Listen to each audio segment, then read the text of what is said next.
नमस्कार, मैं श्रेया शर्मा और आप देख रहे हैं day to day news Bharat. हम आपसे वादा करते हैं कि पूरी निष्पक्षता के साथ पत्रकारिता करेंगे और हमारा कोई भी पत्रकार फील्ड में किसी से किसी भी प्रकार का उपहार या विज्ञापन स्वीकार नहीं करेगा, ना ही किसी को ब्लैकमेल करेगा। हम दबे कुचले लोगों की आवाज बनते आए हैं और आगे भी बनेंगे। साथ ही हम ऐसी कोई खबर नहीं दिखाएंगे जिससे हमारी भोली भाली जनता मूर्ख बने या उन्हें किसी भी प्रकार का कोई धोखा मिले। हम लोकतंत्र के चौथे स्तंभ को और अधिक मजबूत करने की पूरी कोशिश में लगे हुए हैं।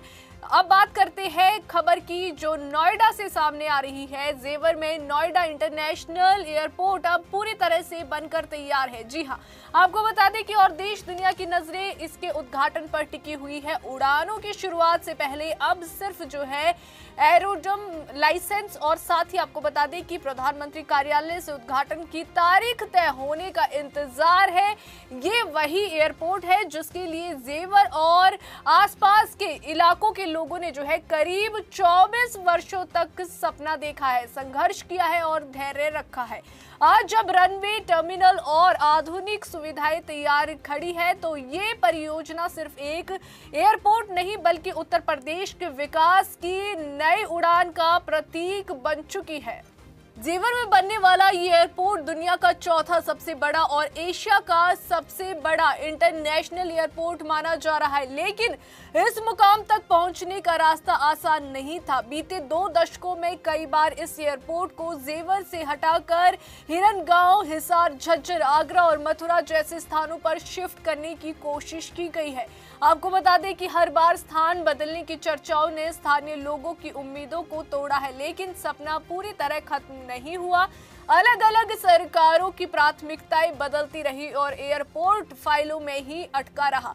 इस सपने की पहली झलक साल 2001 में देखने को मिली जब मौजूदा रक्षा मंत्री और उस समय उत्तर प्रदेश के मुख्यमंत्री राजनाथ सिंह ने जो है जेवर में इंटरनेशनल एयरपोर्ट बनाने का प्रस्ताव केंद्र सरकार को भेजा था। जी हां, आपको बता दें कि प्रस्ताव उस दौर में दूरदर्शी माना गया, लेकिन राजनीति जो है इच्छा शक्ति और केंद्र राज्य समन्वय की कमी के चलते ये आगे नहीं बढ़ सका। इसके बाद साल 2008 में तत्कालीन मुख्यमंत्री और बीएसपी सुप्रीमो मायावती ने जो है जिनका जेवर होम डिस्ट्रिक्ट माना जाता है, एक बार फिर इस प्रोजेक्ट को लेकर केंद्र सरकार को प्रस्ताव भेजा। मायावती सरकार ने एयरपोर्ट के लिए यमुना एक्सप्रेस वे अथॉरिटी के माध्यम से करीब 5000 हेक्टेयर जमीन भी रिजर्व कर ली थी।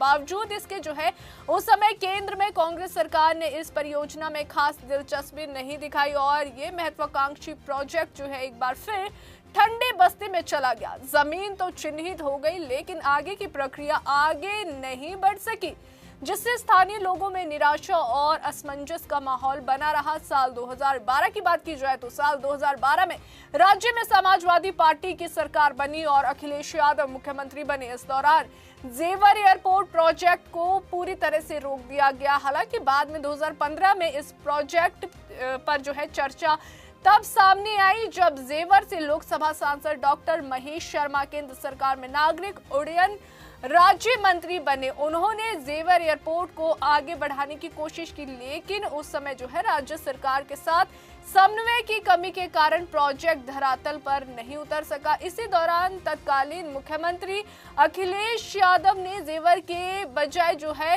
टंडला के हिरनगांव और आगरा के एतमादपुर जो एयरपोर्ट है बनाने के प्रस्ताव केंद्र सरकार को भेजे। इससे जेवर एयरपोर्ट को लेकर भ्रम और बढ़ गया और ये स्पष्ट हो गया कि राजनीतिक सहमति के बिना इतनी बड़ी परियोजना आगे नहीं बढ़ सकती। परिणाम स्वरूप जेवर का सपना एक बार फिर जो है अधर में लटक गया। 2017 की बात की जाए तो राज्य और केंद्र दोनों में बीजेपी की सरकार बनने के बाद इस प्रोजेक्ट ने निर्णायक मोड़ लिया। वहीं विधानसभा चुनाव में बीजेपी को जो है पुनः बहुमत मिलने के बाद केंद्रीय मंत्री डॉक्टर महेश शर्मा ने मुख्यमंत्री योगी आदित्यनाथ से मुलाकात की। वहीं आपको बता दें कि इस बैठक के बाद जो है मुख्यमंत्री ने स्पष्ट रूप से जेवर में इंटरनेशनल एयरपोर्ट बनाने की घोषणा की। इसके साथ ही जो है वर्षों से अटका फाइलों ने जो है तेजी से रफ्तार पकड़नी शुरू की। वहीं जेवर के विधायक धीरेन्द्र सिंह ने भी विधानसभा और विभिन्न मंचों पर लगातार जेवर में एयरपोर्ट की मांग उठाई। राज्य और केंद्र सरकार के संयुक्त जो प्रयास थे, उसके बाद जेवर में दुनिया का चौथा सबसे बड़ा और एशिया का सबसे बड़ा इंटरनेशनल एयरपोर्ट बनाने की मंजूरी दी गई। सबसे अहम बात ये रही कि बिना किसी बड़े विवाद के जमीन अधिग्रहण की प्रक्रिया पूरी की गई, जो अपने आप में एक बड़ी उपलब्धि मानी गई। वहीं प्रधानमंत्री नरेंद्र मोदी ने जो है 25 नवंबर 2021 को जेवर में नोएडा इंटरनेशनल एयरपोर्ट का शिलान्यास किया। इस शिलान्यास के साथ ही 2.5 दशक से चला आ रहा इंतजार खत्म हुआ और जेवर को एक ऐतिहासिक सौगात मिली।